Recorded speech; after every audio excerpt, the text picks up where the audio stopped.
The continued explosion and boon of retro throwback racing titles inspired by arcade classics of the 80s and 90s makes me happy on the inside, and the latest one that I've got is Super Retro GP. This came out into early access at the back end of September by Dangerous Dirk Interactive, who previously released DDI Rally, which is a great little game.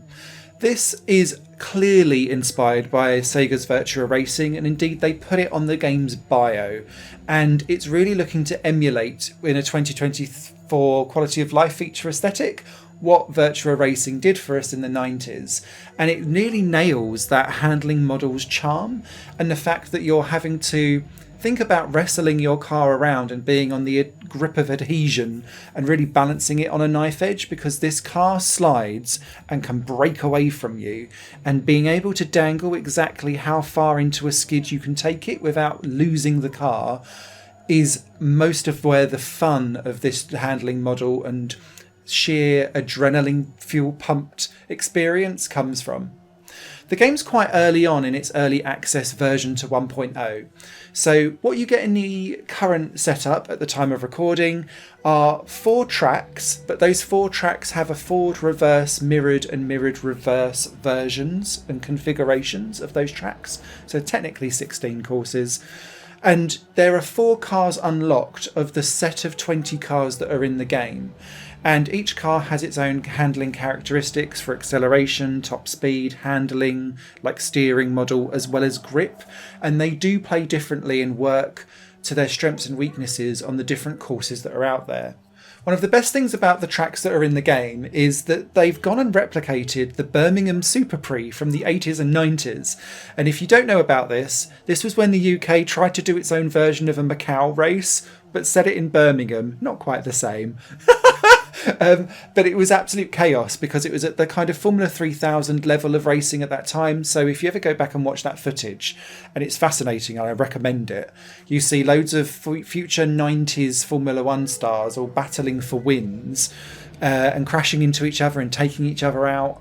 I have memories of Heinz-Harald Frentzen going full on banzai down various different people.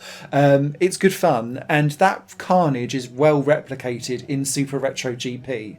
But it also really accentuates and shows you how the handling model works in this game.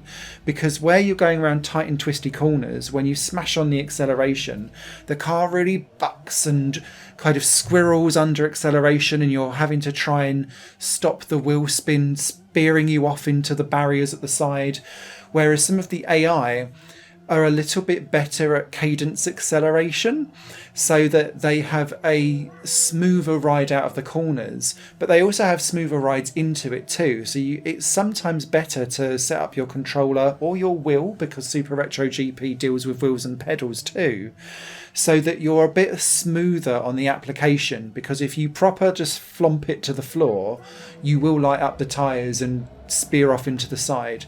And that's really crucial when it comes to tight hairpins or 90-degree right-handers and left-handers, because where the brakes aren't particularly strong in this game, you will have to skid slide around corners, and sometimes that's the fastest way to go. But if you do it too much, it scrubs off the speed to absolute zilch, or the car will break away. And so you've really got to be thinking about what's the furthest point I can take this car's skid on the edge of adhesion, so that you can then floor it and get away without lighting up the tyres at the same time. And there's nuance to it, and the cars are bulky. They're not like handling like trucks, but there is real weight to how they kind of boat in and out with the yaw and the understeer and oversteer. And I would kind of say it's a yawing understeer when you go into a lot of these corners. But then if you get the skid right, it goes into ever so slightly a bit of oversteer. And so getting that fine balance takes time. And that's where I found the real sweet spot of enjoying Super Retro GP, because it feels like you're really manhandling the car around the course. And that's incredibly satisfying to experience if you enjoy manhandling cars in an arcade retro way. So if that sounds like it's a big thumbs up for you and you're a big fan of the Virtua Racing series, Super Retro GP is probably the closest out of everything that I've shown so far that mimics that feel, whilst also being quite accessible and open for lots of people to play with. where the game is currently missing a lot of things, it really exposes some of the things that you take for granted in a full version 1.0 release. So, for example, whenever you cross a checkpoint, and I have to say the checkpoint time loops in this game are exceptionally generous, a little piece of music will play, and there's lots of different ones. Like kind of like do like a 2-bar rock and roll jam, and then it goes immediately to silence, and it leaves you with just your engine noise and no one else's, and it feels like the game is audibly very sparse and then disproportionately loud on a checkpoint, and then it goes back to quiet again, and that feels a bit odd. And strangely, I would say the same thing from a graphical perspective too, where there are long periods of times on some of the tracks, and there's 4 out there with very different styles. One is blatantly trying to rip off Laguna Seca, but there's like periods where there's very little on screen and it feels almost too barren and too empty. And then you get the visceral rush of when some things go past you, and it just feels disproportionately spread out, as if the track layout is sorted, but what's around those tracks doesn't feel quite even enough and finished, if that makes sense. What this game does do very, very well, though, is time trial mode. It drops in a cool futuristic looking wireframe that will follow you your fastest lap around, and going and racing up against that and then trying to beat it is great. The online leaderboard aspect of Super Retro GP seems to be a bit glitchy, but when it works, it's pulling through everyone's top times for each of the 4 variants of each of the tracks, and I found that very interesting to play with.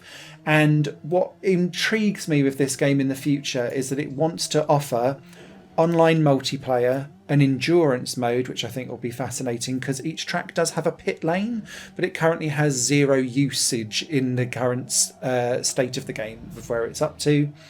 And as this game gets more and more tracks, so they're going to offer 6 more tracks with 4 variants in, and the other 16 cars get added in, you'll have more variety of cars being stronger in some tracks versus others, because some have no grip but loads of top speed, some have the absolute opposite, and because the track variety is so rich and vast, where you've got the Birmingham Super pre-track, which is so narrow and requires real steering and grip finesse, and then there's other ones where you've got big long stretches of full-on flat out, and there's only like 1 or 2 areas where you need to brake.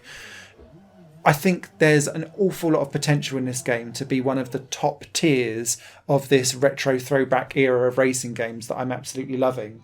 And so, fingers crossed, it continues to deliver on that promise and continues the high level of performance and fun that comes out of this game.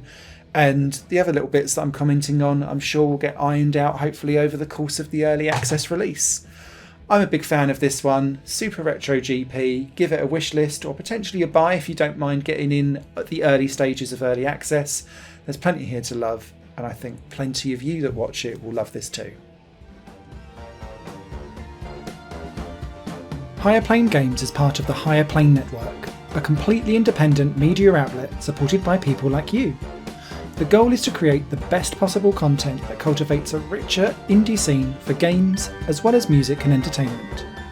To find out more and to get involved, visit patreon.com/higherplane-network. Your support makes all the difference, and in return you'll gain access to bonus content and downloads. Thank you for watching.